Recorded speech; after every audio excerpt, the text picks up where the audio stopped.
The keycard printer jammed again at exactly 2:47 a.m. That was the third time that winter. Always the same hour. Always that grinding click like it didn't want to spit the card out.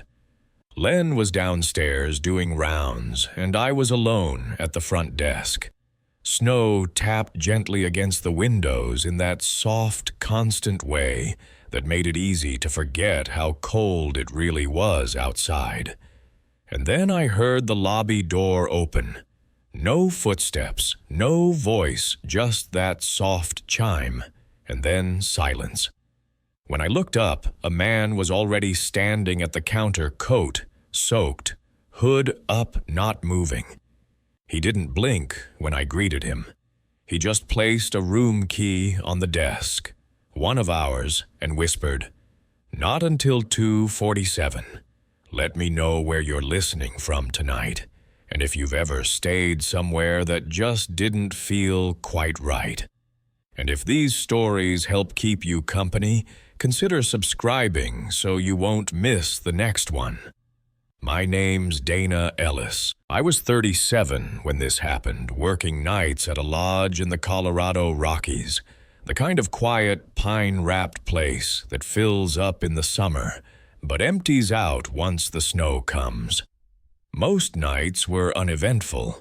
You'd stalk the lobby fireplace, flip through paperback novels someone left behind, maybe help a guest find their gloves. Back then, I didn't mind the stillness. I'd just gotten through a divorce, and something about the silence out there helped me breathe again. This happened in early February, right after a heavy snowstorm hit the region.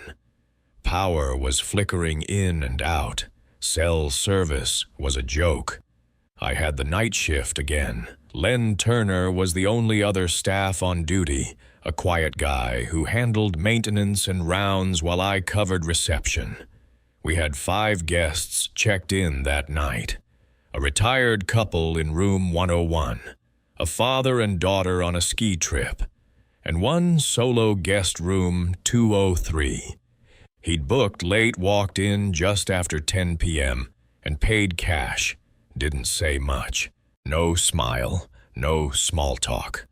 Just slid his ID across the counter, signed the form, and took his key. He wore a gray parka that looked a little too big, and his gloves, black leather, stayed on even when he filled out the paperwork. I remember his eyes. Not in a poetic way, just the way they stayed still too long, like he was waiting for something that hadn't happened yet. I tried to be polite, gave the usual line about breakfast hours and checkout. He didn't respond, just turned and walked toward the stairs. Some guests are like that. Tired private, maybe a little odd. It wasn't until later after everything that I realized what felt off. He never looked around the lobby, not once. Around midnight, Len came by the front desk to refill his thermos. I asked if he'd seen the guest in 203 just to make sure everything was all right upstairs. Len shook his head. Lights were off when I passed his door. Quiet night. I remember watching the snow fall outside and feeling oddly relieved. Sometimes the quietest guests are the ones you hope never come back. At 2:47 a.m., the keycard printer jammed. Again. I'd just finished restocking the tea station and heard the machine click and whine like it was struggling to spit something out. No one had requested a new key. I hadn't even touched it, just the same time, same glitch. I walked over, opened the hatch, and found a blank card halfway fed through the rollers. I went to log the error in the system, and that's when I noticed the log entry. Room 203, key reissued. Timestamp 2:47 a.m. I stood there blinking at the screen. Had I missed someone coming down? No chime, no footsteps, no voice. Just a key issued to a man I hadn't seen since he'd checked in. Len was on the lower level, so I called down through the two-way just to double-check. He answered in that calm, gravelly voice of his. "I've been in the boiler room. Didn't see or hear a thing. I thought maybe it was a fluke, a system hiccup. I cleared the log, reset the printer, and made myself a cup of chamomile. But I couldn't shake the feeling. It wasn't the key itself. It was the way the time matched exactly, and the fact that no one had touched the printer but me. The next morning, I mentioned it to Len before our shifts ended. He didn't say much, just raised an eyebrow and muttered, "Weird." The snow had started melting by noon, and checkout was slow. The retired couple left early. The father and daughter lingered playing board games by the fire. But room 203, no sign. Checkout came and went. No key drop, no call.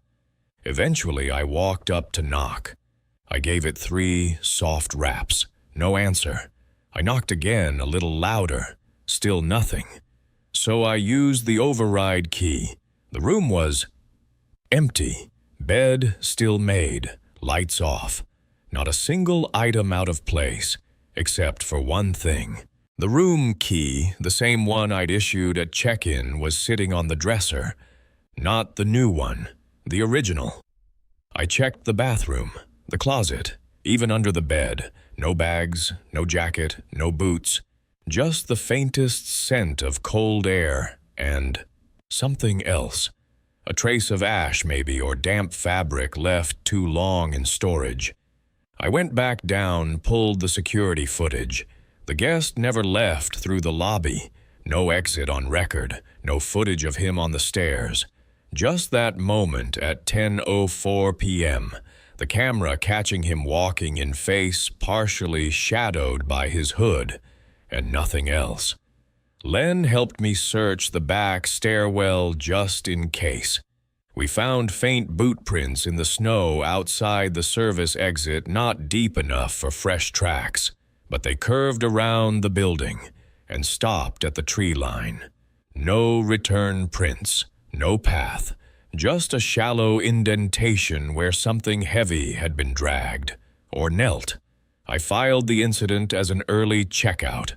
What else could I do? There was no crime, no belongings, no name I could verify. Even the ID he gave me turned out to be expired years out of date. Still, I never forgot that night. Not the printer, not the timestamp, not the look in his eyes. Like he already knew something I didn't. Like he wasn't really checking in. He was waiting for 2:47 a.m. I don't usually talk about this. It's one of those stories where even the people closest to me just nod politely and change the subject. But the truth is, it never really ended. It's still affecting how I live, what I trust, who I let into my space. And it all started with a flash drive. Back in 2019, I was in my second year at university, a mid-sized school in Pennsylvania, with the kind of campus that gets coated in salt and gray slush by November. I was a computer science major, the kind of student who never missed a lab, kept a second phone charger in my backpack, and ran 3 different operating systems just to make sure I never lost a project. I wasn't exceptional, but I was solid. I worked part-time at a campus cafe, lived in a small, shared apartment off College Avenue, and mostly kept to myself. That semester, I was taking a class called Data Structures and Algorithms, which every CS student knows is where people either sink or swim. Half the class looked like they were barely holding on by midterms.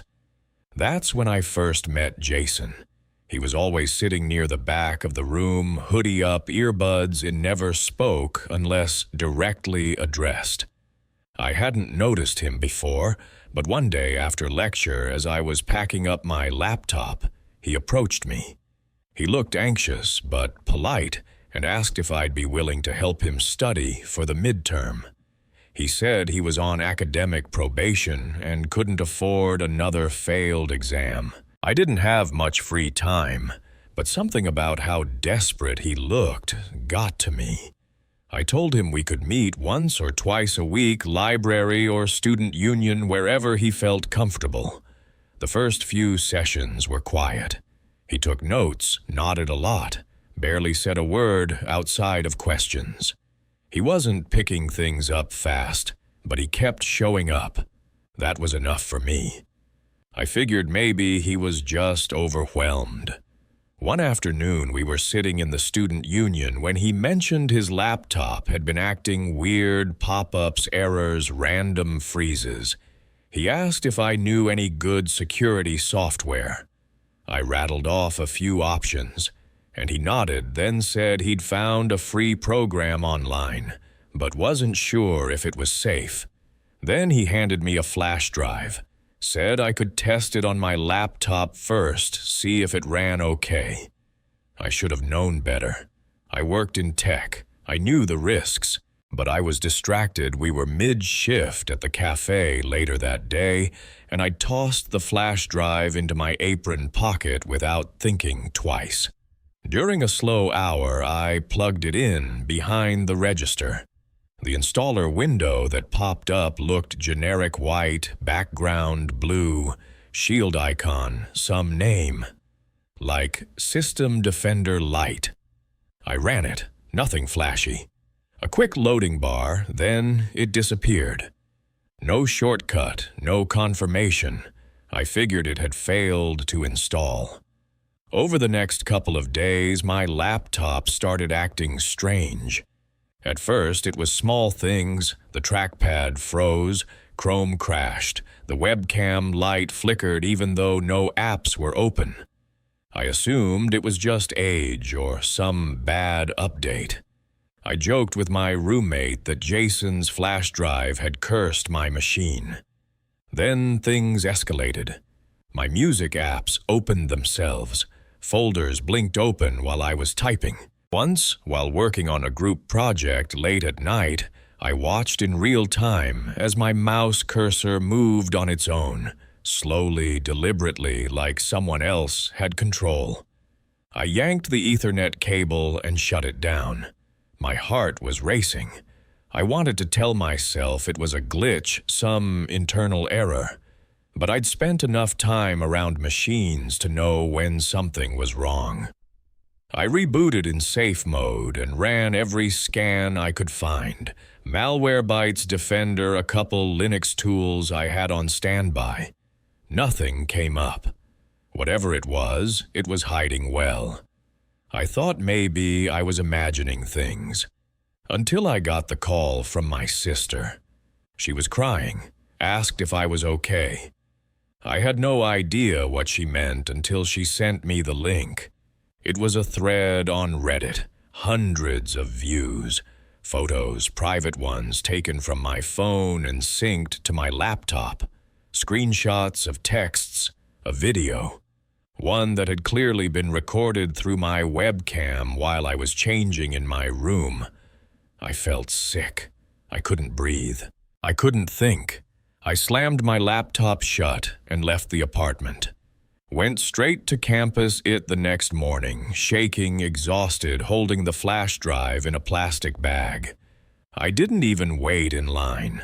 I walked right to the desk and told the guy on duty, someone's been watching me. To their credit, they took me seriously. Within hours, I was talking to campus police, then cybercrime investigators.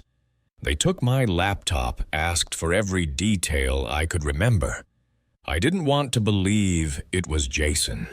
He'd been so quiet, so thankful, but they already had suspicions. I asked if they thought he'd done this. The officer just said, "Your instinct to bring this in might have saved you from something worse." 3 days later, they confirmed it. The spyware was custom-coded. It logged keystrokes, accessed cloud backups, turned on the webcam remotely. It had been hidden deep in the system, masked under multiple layers. But the real kicker, the program was registered to a student email address. Jason's. They pulled surveillance footage from the cafe. Him handing me the drive. Time-stamped. They had logs from my laptop showing when it had been installed, same time I was on shift. Jason was arrested the next week. I didn't even recognize him in the footage. No hoodie, no nervous shuffle. Just a blank face. Nothing behind the eyes. Word got around fast. Some students said this wasn't his first time doing something creepy, that a few girls had reported weird behavior before, but never had proof. Now they did. Solid evidence. He was gone by the end of the semester. Expelled. I never saw him again. I changed majors the following year. Switched to communications. I stopped taking tutoring requests. I stopped trusting anyone I didn't know well. To this day, I still keep a piece of tape over my webcam. I don't plug in flash drives I didn't buy myself. I don't install anything unless I've read the source code, and even then I hesitate. Sometimes I wonder what would have happened if I hadn't noticed, if I'd left that cable plugged in. If I'd kept tutoring him another few weeks. I still get chills thinking about that night sitting in my room hearing a soft click and realizing someone had been watching me long before I noticed the light. That was the worst part, not the hack, not even the photos. It was knowing that while I was trying to help someone who said he just needed a second chance, he was already inside my machine, already inside my space, smiling, quiet, watching. The last real friendship I thought I had started over a vending machine. We were both standing there complaining about the coffee, and that's how it began. Not with anything big, just a shared joke about stale creamer. Her name was Lena, and she worked one floor above me in claims. I was in data entry spreadsheets, backlog audits, that sort of thing. My days blurred together, especially back then when I was living alone and trying to distract myself from the silence in my apartment. I listened to true crime podcasts constantly. I'd queue up old unsolved case episodes during lunch and let the droning narration fill up the background noise in my head. Lena and I bonded quickly once we realized we were both into the same morbid stuff. She had this dry way of talking, funny, sharp, but always calm, never loud. She could say something deeply unsettling and make you laugh without realizing until later how strange it had been. We'd started trading podcast recommendations through email, then moved on to weekly takeout and streaming old documentaries at her apartment. She lived in this small second-floor unit near the river, filled with cat figurines, dusty horror DVDs, and a coffee table that always had a thick black notebook on it. At first, I thought it was a journal, but she called it her case log. It was filled with detailed notes, timelines, even little maps she'd drawn. She wasn't kidding around. Sometimes I wondered if she'd missed her calling. She'd talk through cold cases like a detective, circling photos and analyzing suspect patterns. It was impressive, sure, but also intense. I told myself it was just a hobby.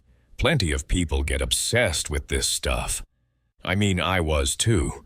But with Lena, it wasn't just fascination. It felt personal. She talked like she wanted to understand something deeper, not solve it exactly, but live in the mindset of whoever had done it. One night stands out more than the rest. It was raining, I remember that clearly. Her windows fogged over, while we watched some older documentary about a series of killings in California back in the 90s. The killer had a strange detail. Apparently, a matchstick was found in one of the victims' mouths, but the documentary didn't dwell on it. It was mentioned in passing, barely noticeable. I made a joke about it, said something like, "Who thinks to do that? That's not a calling card. That's a confession." Lena didn't laugh. She just looked over and said in that calm, matter-of-fact tone she always used, he probably used it to light the fire. Might have had one left in his hand. I paused the show and rewound the scene, thinking I missed something, but the fire hadn't been mentioned. Not once. When I asked how she knew about it, she just smiled faintly and said, "Just a guess," and went to refill our wine glasses. After that, something shifted in me. I tried to brush it off. People speculate all the time, especially with true crime. Lena was smart. Maybe she connected dots the rest of us didn't. But the way she'd said it, it felt too easy. Like she wasn't trying to guess. Like she'd known. In the weeks that followed, she kept sending me articles, case notes, long message threads breaking down old murders, but the tone got darker, more obsessive. She wasn't just discussing them anymore. She was dissecting them, reconstructing the scenes, like someone who'd seen them up close. Some of the messages were just strings of facts, timestamps, or eerie one-liners with no explanation. One text read, "He walked her out the back door instead of the front." That tells you everything. I didn't even know which case she was talking about. I started pulling away gradually. I didn't ghost her, just let the conversations trail off. I told her work had picked up. She didn't seem to mind. She kept sending articles, and I kept not replying. Still, I couldn't get that matchstick comment out of my head. The longer I sat with it, the more it crawled under my skin.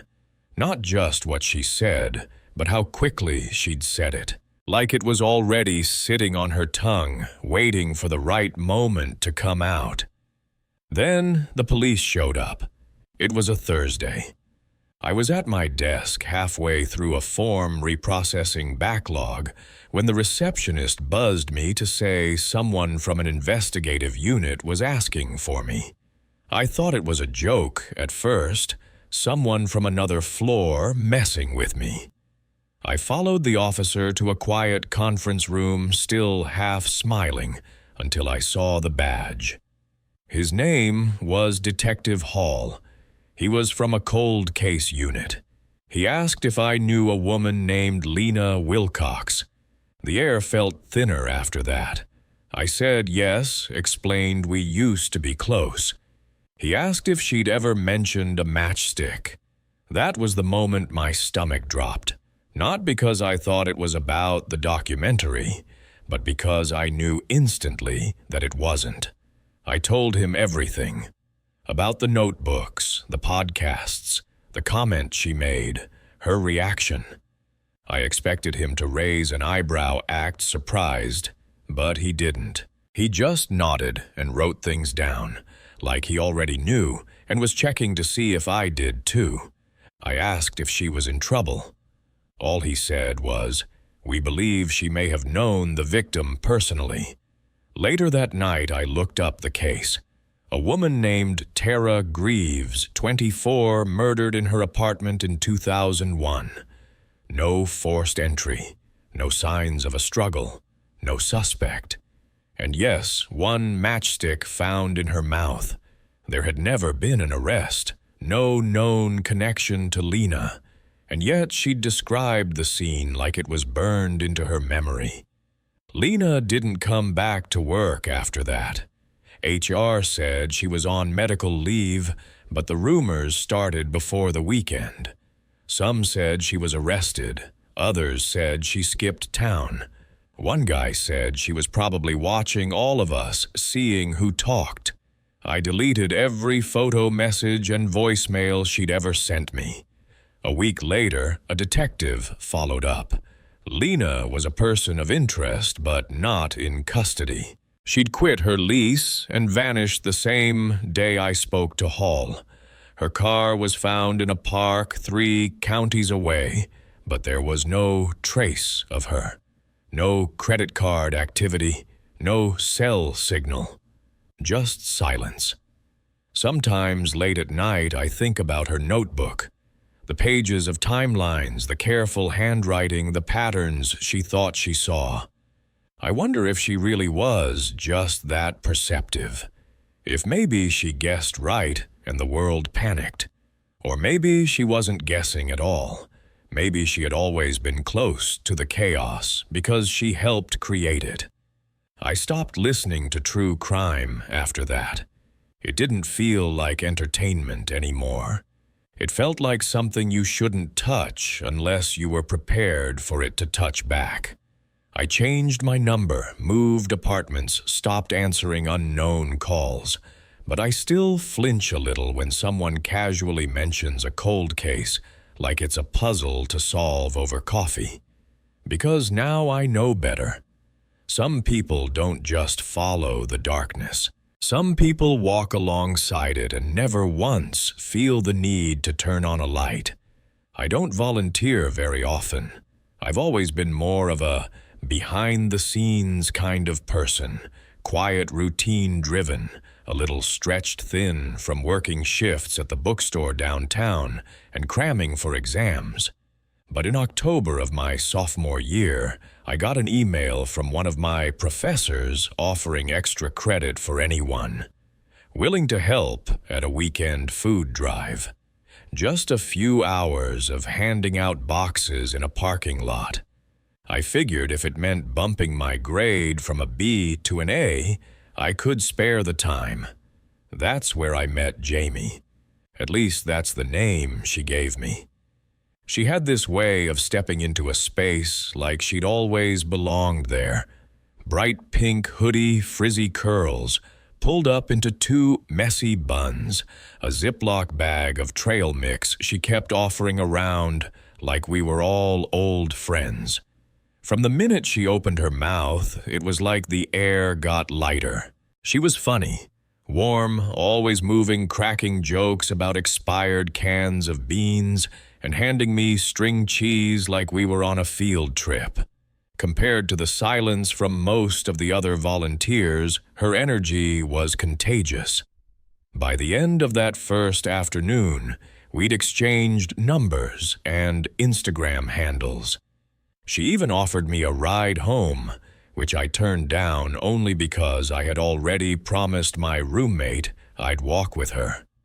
Still, I remember feeling kind of guilty, like I was turning down a favor from someone who genuinely liked me. Over the next couple weekends, we got paired up again. Sometimes it seemed intentional, like the coordinator knew we worked well together. Other times, it felt like coincidence. Either way, I didn't mind. Jamie always brought snacks, peanut butter crackers, fruit gummies, those tiny pretzels shaped like pumpkins, and she always set aside a few just for me. She even remembered which ones I liked best. That kind of thoughtfulness sticks with you. One Saturday afternoon, while I was trying to restart my frozen laptop during a study group, Jamie happened to be sitting next to me. She watched me fumble with the keyboard and then offered almost offhandedly to let me borrow hers for the weekend. Seriously, she said, sliding it out of her backpack. I won't need it till Monday. Just bring it back whenever. It was plastered in cartoon cat stickers and had a little note stuck to the corner of the screen, a smiley face drawn in black Sharpie with the words, "Be nice." I remember thinking, that's exactly what she is. Nice, maybe a little too nice. I used the laptop for 2 days. Just email, study notes, some class recordings. Nothing intense. When I gave it back, she didn't even look it over. Just smiled and dropped it back into her bag like it didn't matter. A couple days later, she said she'd be working another food drive across town, and after that, we didn't really talk much. I figured it was just one of those college friendships that fade when the schedules don't line up. I didn't think about it again until 2 weeks later, when I got a call from my bank. It was late afternoon, and I was walking to class when the guy on the other end of the line asked if I had recently applied for a credit card. I laughed and said no. He got quiet, then read off my full name, current address, and my university ID number. I stopped walking. The application had gone through that morning. Whoever submitted it had all my information, even my student login credentials. The man on the phone told me I should freeze my credit and file a police report. I hung up and just stood there on the sidewalk, feeling like someone had peeled back a layer of my life I didn't even know was exposed. I went to the campus police the next day, carrying my laptop just in case. They took the report seriously. Surprisingly seriously. When I mentioned Jamie, everything changed. The officer sat up straighter, asked for her full name. That's when I realized I didn't know it. No last name, no student ID, not even a verified Instagram handle anymore. Her profile had vanished. All I had was the number she gave me. Disconnected. The emails we'd exchanged sent from a temporary account. A week later, I was called back to meet with a fraud investigator. They'd traced the laptop she lent me, the cute one with the stickers, and the smiley note to multiple identity theft cases across the state, all linked to college campuses. The investigator showed me a printout with a few blurry photos. It was her. Sometimes she used the name Jamie. Sometimes Riley. In one report, she signed in as Erin. But it was always the same girl, same backpack, same warm smile. She'd been doing it for almost a year, signing up for last-minute food drives and charity events, choosing students who looked a little isolated, the ones who said yes to free snacks and polite conversation. She'd lend out devices or offer to help with tech problems. And in the background, she'd be pulling login credentials, syncing passwords, cloning profiles. I wasn't the only one, not even close. I spent the next month on the phone with fraud protection services, changing passwords, reissuing IDs, locking down every account I had. What kept me up at night wasn't the money I'd caught it early, and most of the damage was reversed. It was the way she did it, how soft her voice had been, how generous, like she'd studied exactly how to make people feel safe. I kept thinking about the snacks, how carefully chosen they were, how they were never store brand, how she always brought enough for me, just me, like we had a routine. That's what really got to me. She used comfort like a weapon. Security said they were working with other universities to try to catch her, but so far, nothing. Her real name was still unknown. She'd disappeared again, and the trail had gone cold. Now every time I go to a school event, I bring my own laptop. I don't use public Wi-Fi. I don't take snacks from anyone I don't already know well. That probably sounds a little dramatic, but when someone uses kindness to slip inside your life, it sticks with you. It's been months, but I still find myself scanning crowds looking for a pink hoodie or that crooked smile. I think what scares me most is the idea that if I hadn't accepted the laptop, if I hadn't taken the crackers, she might have just moved on. That maybe she only needed a window. And I gave her the key without even blinking. I was never the kind of person who believed in roommate horror stories. I always thought those were just exaggerated things you read on college blogs, bad luck, mismatched personalities, maybe a stolen sweatshirt or two. But what happened during my second year at Western Oregon changed how I think about strangers and how close they can get before you realize they're not who they claim to be. It was early fall, maybe late September, and I'd just moved into one of the off-campus apartments arranged by the university. Nothing fancy, but better than the shared dorm I'd suffered through freshman year. That place had been loud, cramped, and emotionally exhausting, especially with my last roommate, who borrowed everything and returned nothing. So, when I got paired with someone new named Kira, I kept my expectations low. To my surprise, she was actually great at first. Kira was quiet, tidy, cooked more often than I did, and always offered to share. She made this ridiculous 4-cheese mac and cheese with crushed hot Cheetos on top that I'm pretty sure could have won a food truck contest. We got into a rhythm, quickly shared grocery runs, alternating. Who cleaned the bathroom? Late-night boba trips when the week got too heavy. She was studying criminology, which I thought was kind of cool. And we even stayed up watching forensic files together, half joking about how we'd probably be better at solving crimes than some of the people on screen.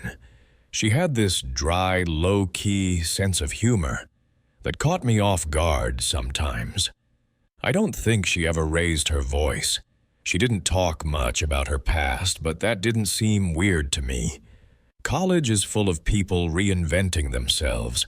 The only thing that stuck out early on was that she didn't use social media, no Instagram, no Snapchat, not even a Facebook from high school. When I asked about it, she just laughed and said she liked to live off-grid. I figured she was just one of those minimalist types. Around January, things shifted. She got jumpier, flinching when someone knocked, keeping her phone face down at all times. Once, I found her standing completely still in the dark living room around 2 a.m., just staring at the blank wall. I asked if she was okay, and she blinked like I'd broken some kind of trance. She muttered something about sleepwalking and brushed it off. I started noticing other things, too. She stopped paying her share of the rent, stopped texting back when I'd ask if she was around. I'd come home, and the apartment would feel hollow, like she had cleared out without saying anything, but her room would still be locked. After 3 days of silence, I knocked. No answer. I texted. Nothing. Her backpack was gone, her laptop too.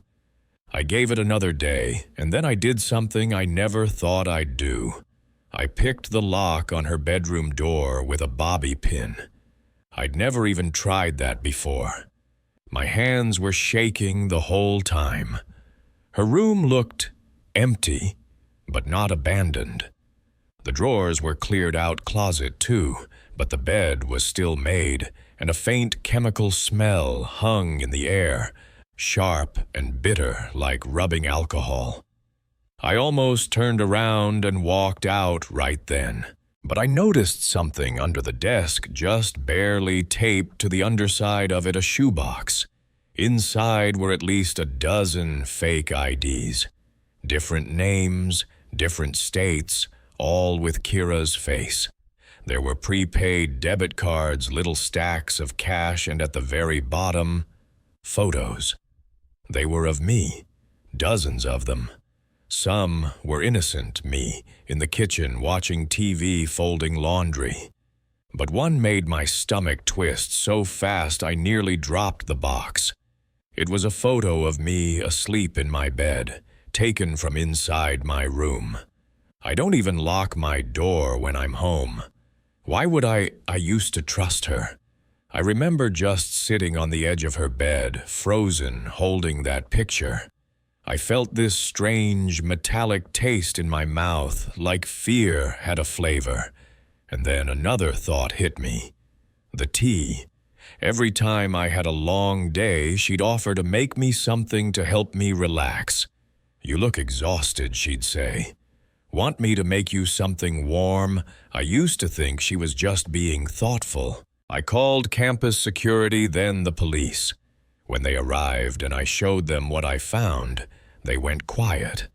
In that way people do when they know something you don't. One officer asked how long I'd known her. Another asked if she'd ever given me food or drink that I didn't prepare myself. I couldn't answer either of them right away. Turns out the name Kira Bennett didn't exist in any meaningful way. The university had her on file under that name, but the paperwork, transcripts, ID, even the emergency contact number were all fake. Whoever she was, she had built the perfect student profile from scratch. Investigators believed it wasn't her first time doing something like this. The prepaid cards she left behind weren't local. Some traced back to other states, even out of the country. They suspected identity theft, that she'd used college housing as a way to get close to students, earn their trust, and drain their accounts. But they couldn't prove much. The trail was already cold by the time they showed up. I didn't sleep for days after that. I started keeping my door wedged shut at night, moved my bed away from the window, and bought blackout curtains that didn't let in a sliver of light. Every sound in the apartment made my skin crawl. I kept picturing her watching me while I slept, camera in hand. Not out of anger, not out of obsession, just collecting. A couple months later, after I'd moved into a new apartment closer to downtown, I received a small padded envelope in the mail. No return address, just my name and unit number handwritten in black ink. Inside was a single Polaroid, a recent one of me walking to class, headphones in backpack on. The photo was taken from behind, close enough to see how my hair was tied up that day. No note, no message, nothing else inside. Just that. I filed another report. The police said it was likely stalking related, but couldn't do anything unless she made direct contact again.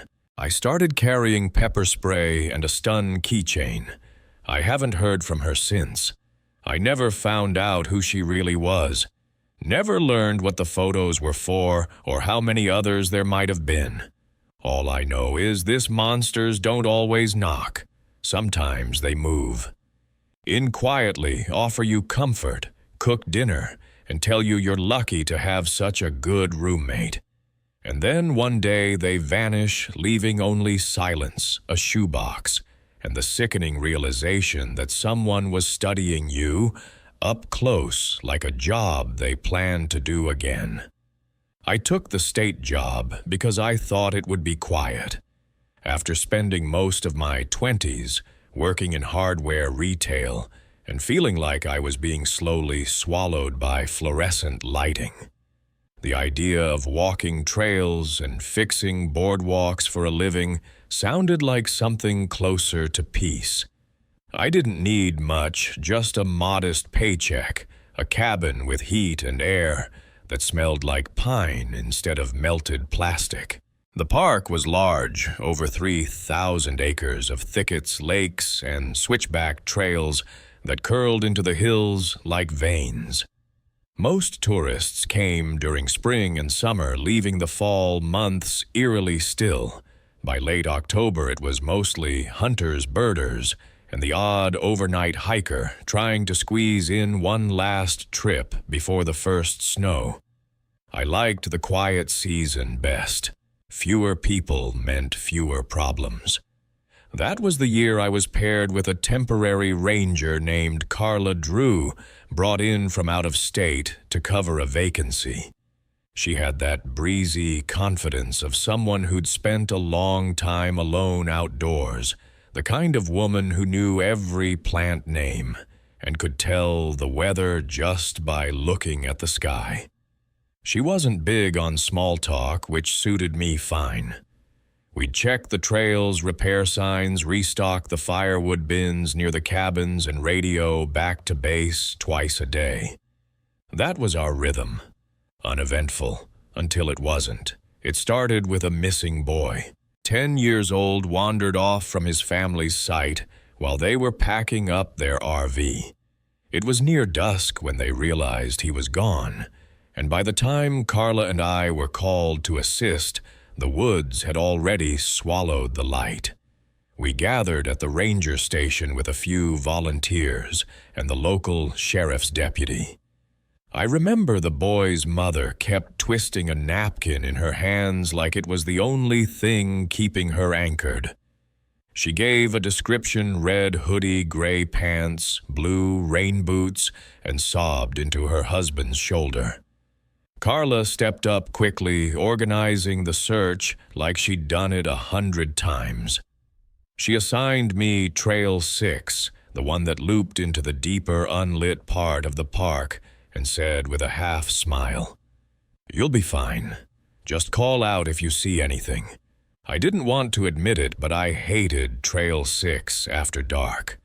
It dipped into a ravine where sound got strange, echoed wrong. You'd hear water when there was none, or snapping branches that didn't seem to come from anywhere. But I nodded and went. By the time I was half a mile in, the last light had drained from the sky.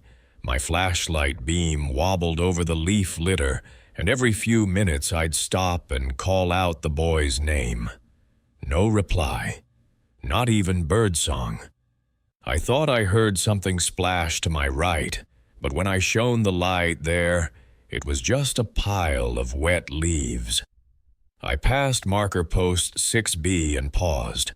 That's when I saw a shape crouched beside the trail, just far enough to be out of reach, but close enough to make out the red of the hoodie.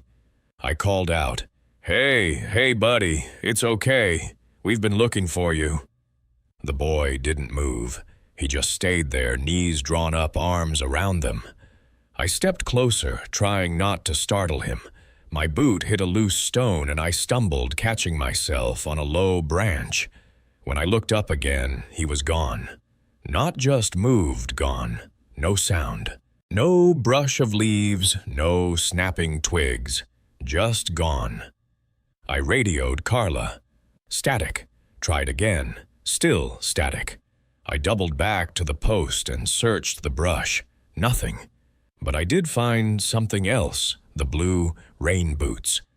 One was turned on its side, a half-inch of rainwater pooled inside.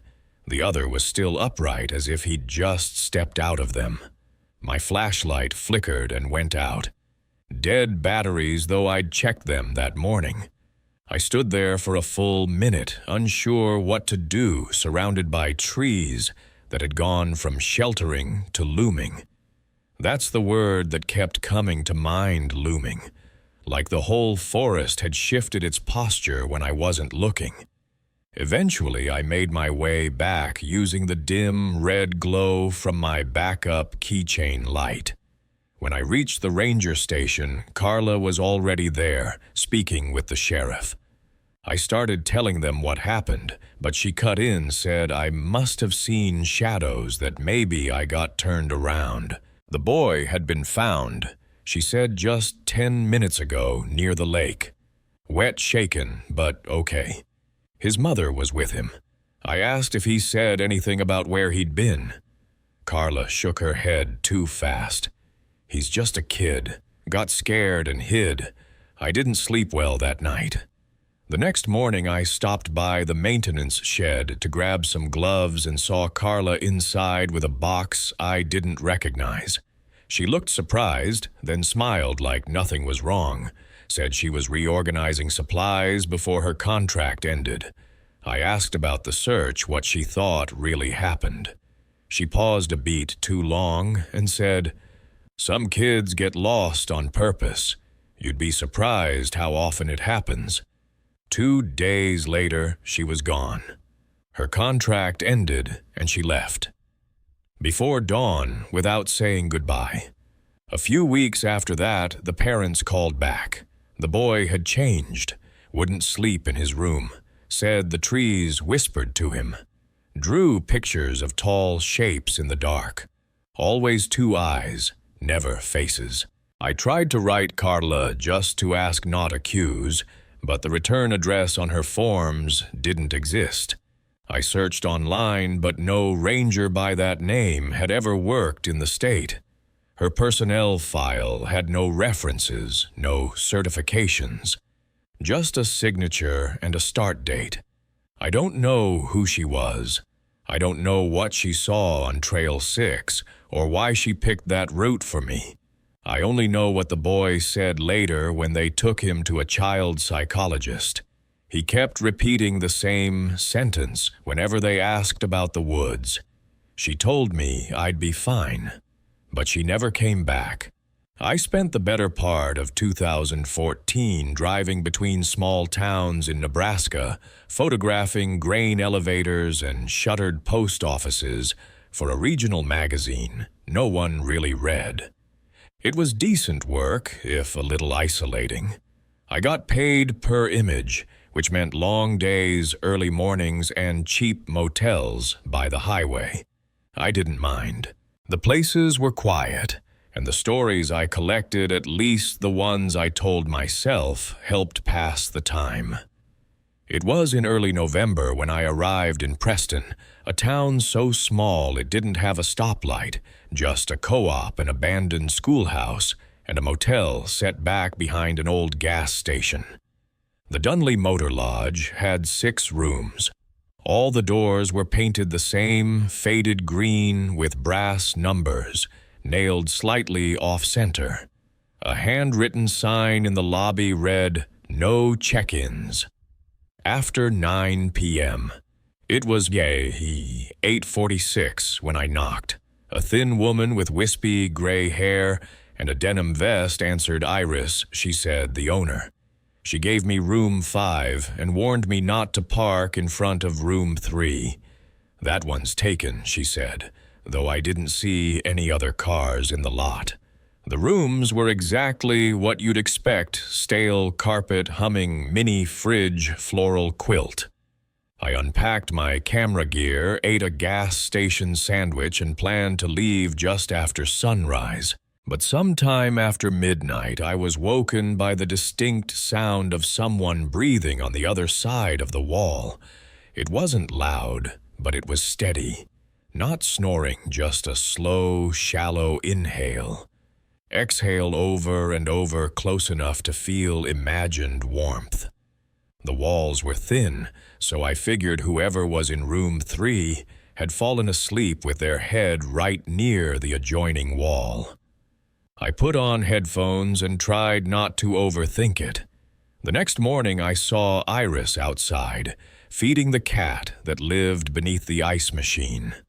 I nodded and mentioned that the person in room 3 must be a light sleeper. I'd heard them through the wall. She gave me a strange look and said, "You heard her?" I said yes. And she smiled politely, but didn't say anything else. I returned that evening after photographing a grain silo just south of town. Room 3 still had the curtain drawn tight, same brass number. No lights through the window, no sound from inside. As I walked past, I glanced at the door and noticed something odd. No footprints in the frost on the concrete, not even Iris's. The whole path was untouched. And yet that night, the breathing came back. Same rhythm, same proximity. This time it went on for hours. I leaned against the wall and listened. I know how this sounds, but there were moments, just moments, when it almost seemed like she was mimicking me. Like her breath followed mine. Hesitated when I did, then resumed slightly off-tempo. I knocked once, softly. The breathing paused. Then it resumed, slower, heavier. The next morning I caught Iris outside again. I asked how long the guest in room 3 had been staying. She hesitated and said, "A while." She doesn't like to be disturbed. I asked if she'd been coming and going, and Iris shook her head. She doesn't go out much anymore. When I asked if everything was all right with her, she just said, "Best not to worry." I lingered longer than I should have that day. Something about it unsettled me. I shot a few more photos, but found myself circling back toward the motel around dusk. Room 3's curtain hadn't moved. There were still no footprints. That night I stayed up. I turned off the lights and sat in the dark, waiting. Around 1:30 a.m., the breathing started again. I got up, put my ear to the wall, and whispered, "Are you okay?" The breathing stopped. Then, ever so faintly, something tapped 3 times from the other side of the wall. Not a knock, not aggressive, just acknowledgement. I didn't sleep. At sunrise, I gathered my things. As I was loading my gear into the car, I looked over at room 3 one last time. The curtain was now slightly parted, just enough to see the outline of someone standing behind it, perfectly still. I froze. I wasn't sure what I expected her to do, wave, blink, turn away, but the shape didn't move. I turned back toward my car, heart pounding. That's when Iris came around the corner holding 2 cups of coffee. I gestured to room 3 and said, "I think she's watching." Iris didn't even look up. She just handed me the coffee and said, "Don't worry. She's always quiet when they leave." I never asked who they were. I drove out of Preston before 700 a.m. and never returned. That last photo I took, the one of the motel before I packed up, came out foggy and underexposed except for one strange detail. A smear of condensation on room 3's window right where a mouth might have been. Breathing. That's the last one I'll share for now. I've told these stories because they've stayed with me not in vivid cinematic flashes, but in those quieter, stranger ways. A noise you can't explain. A person whose name you later can't find. A place that looked one way when you arrived and different when you left. Most of them were ordinary moments until they weren't. That's what makes them stick. What links them all isn't horror exactly. It's how something small and unremarkable can start to feel off. The way a hallway sounds too quiet. The way snow seems to muffle more than sound. The way you start to doubt what you saw or when. And no matter how many times you try to brush it off, some part of you wonders if it noticed you too. Sometimes we talk about fear like it's something loud, but real fear, the kind you carry, is usually quiet. A question with no answer. A sound you never heard again. A room you never walked back into. Thank you for staying with me until the very end. If these stories have lingered in your mind or reminded you of something you've never been able to explain, I hope you'll consider following the channel. Share this with someone who likes their nights quiet, but not too quiet. And tell me, have you ever heard something you couldn't prove was real, but still remember exactly how it made you feel? Good night, and sleep lightly.